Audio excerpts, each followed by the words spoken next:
We've all been there. You're 20 minutes into a serious gaming session on your $1,000 phone, and suddenly it feels less like a piece of cutting-edge tech and more like a pocket-sized space heater. The once vibrant screen starts to dim itself. The buttery-smooth frame rate you were just enjoying begins to stutter and lag. Your iPhone, a device sold on its power and elegance, feels sluggish and uncomfortably warm. It's a problem that cuts the legs out from under the very promise of a premium device. Maybe you were trying to edit a 4K video on your device. Feature Apple proudly advertises, but the export time dragged on as the phone slowed the processor to save itself. When a processor works hard, it makes heat. In a sealed box like an iPhone with no fans, that heat has to go somewhere. Why should a phone that costs this much struggle with tasks that competitors seem to handle better?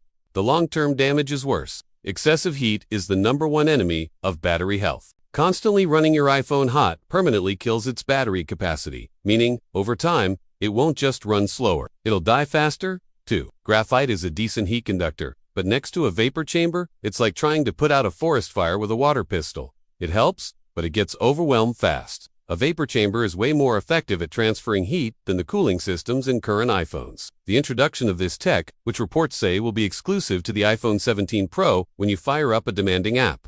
This chip works hard and generates intense, focused heat. In the iPhone 17 Pro, the vapor chamber would be placed right on top of this heat source. It instantly expands and fills the entire chamber, moving from the high-pressure hot zone to the lower-pressure cool zones.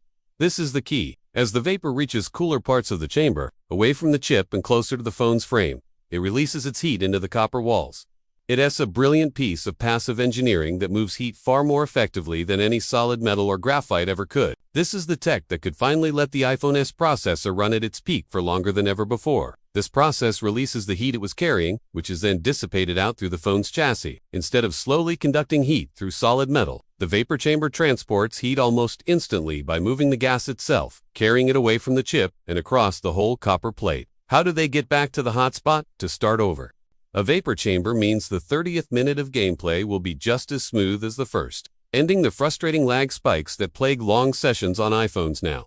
That's the wick's job. The wick is a porous material that lines the chamber. While Android makers were early, Apple seems to have waited until the need was undeniable, and they could integrate it perfectly. Leaks point to a hybrid system that combines the vapor chamber with graphite sheets and a new chassis designed for better heat dissipation. You'll be able to shoot long takes of high-res video without the dreaded iPhone needs to cool down. Warning: exporting your final project will be significantly quicker because the A9 Pro will be able to run at top speed for the whole task. The iPhone 17 Pro could become a truly reliable production tool, from start to finish, without heat getting in the way. It's not just adding a part, it's re-engineering the phone's entire thermal design. Heat is the arch nemesis of lithium-ion batteries. By keeping the insides cooler during heavy tasks, a vapor chamber should reduce the thermal stress on the battery. This could mean your iPhone 17 Pro's battery degrades more slowly over its life. It's a game changer that promises to not only make the iPhone more powerful in the moment, but also to improve its lifespan and reliability.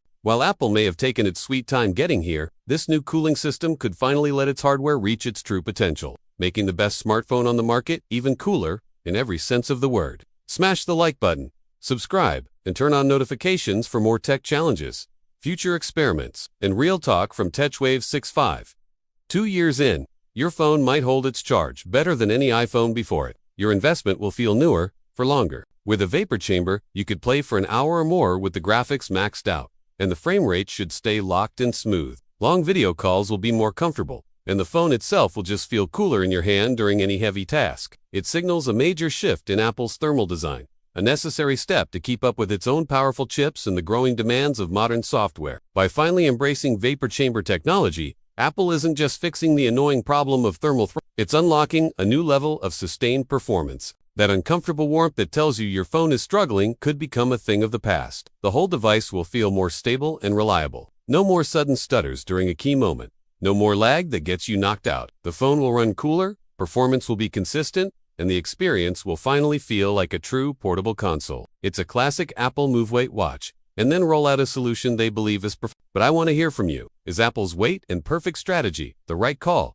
Or should they have added this tech years ago like their competitors? Let me know what you think in the comments. And if you're excited for a future of throttle-free iPhones, be sure to subscribe for more tech deep dives. The power of the A19 Pro, the demands of on-device AI, and the expectations of pro users have created a tipping point. The old ways aren't enough, and the vapor chamber seems to be Apple's answer. A better cooling system is essential to make the iPhone a truly reliable pro tool. Some reports even suggest the vapor chamber might extend over the camera module to help keep the sensors cool during long shoots. But what does the vapor chamber in an iPhone 17 Pro actually mean for you every day? Let's translate this tech into real-world benefits. Through capillary action, the same force a paper towel uses to soak up a spill.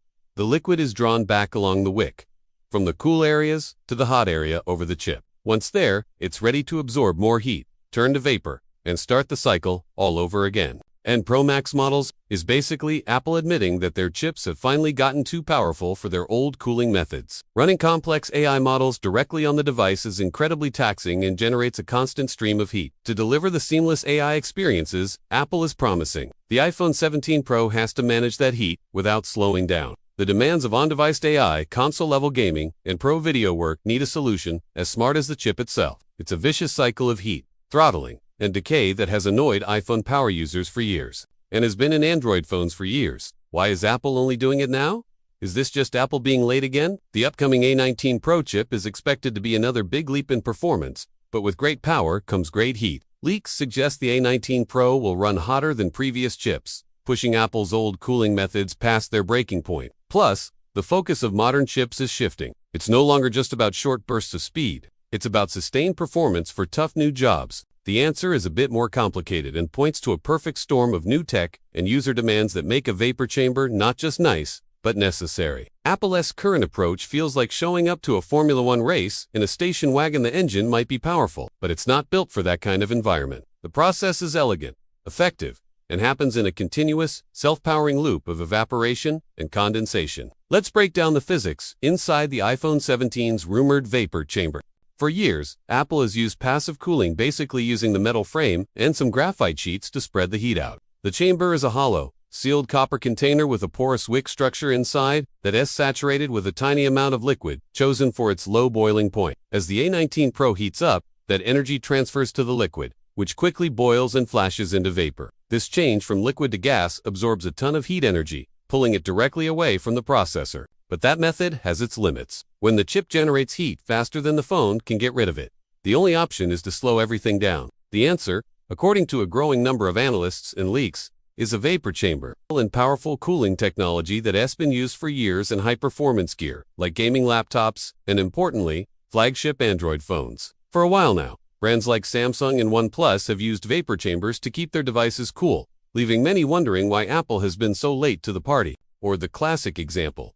You were deep in a game like Genshin Impact or Call of Duty Mobile. For the first 15 minutes, it's perfect. The graphics are incredible, the controls are institsy, console experience in your hand. Then, the heat builds. The phone's internal sensors panicked, the OS slams on the brakes. Unlike systems with fans, it has no moving parts and uses no power. It's basically a super efficient heat pipe designed to pull heat from a tiny, concentrated hotspot, like the rumored A19 Pro, cheap and spread it over a much larger area to cool down. Unplayable 30.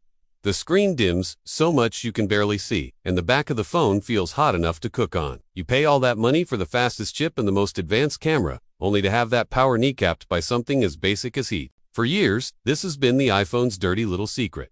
Thermal throttling. A mountain of rumors, leaks, and supply chain whispers all point to a massive change coming to the iPhone 17 Pro models. It's a complete rethink of Apple's approach to heat, a technology that could be the single biggest leap in sustained performance we've seen in an iPhone in years. This isn't just about making the phone cooler to the touch. It's about finally unlocking the hardware's true potential. Section 1. The hidden enemy. Agitating the problem. Think about the last time it happened. Maybe you were on a long FaceTime call, and the phone got so warm you had to keep switching hands. This is thermal throttling, and it's the phone's aggressive self-defense mechanism. Section 2. The solution. A tiny, passive powerhouse. Section 3. The physics. How liquid cooling actually works. Step 1. Evaporation. Step 4. Capillary action. So now we have tiny liquid droplets on the cooler inner walls. This whole loop happens continuously, silently, and with no moving parts, creating a thermal superhighway inside your phone. Section 4. The tipping point. Why now? High-resolution video is another factor. Recording and editing 4K or even 8K video is one of the most heat-intensive things a phone can do. Section 5. Real-world gains. What this means for you? Even simple. Everyday things will get better. Using maps on a sunny day while charging your phone in the car, a classic recipe for an overheating warning should UNT be an issue anymore. This move to a vapor chamber is one of the biggest internal hardware changes for the iPhone Pro in years, directly tackling a long-standing complaint from power users. The iPhone 17 Pro's rumored cooling system looks to be far more than just another bullet point on a spec sheet. This means a future of smoother gaming, faster video production, and a more stable platform for the coming wave of on-device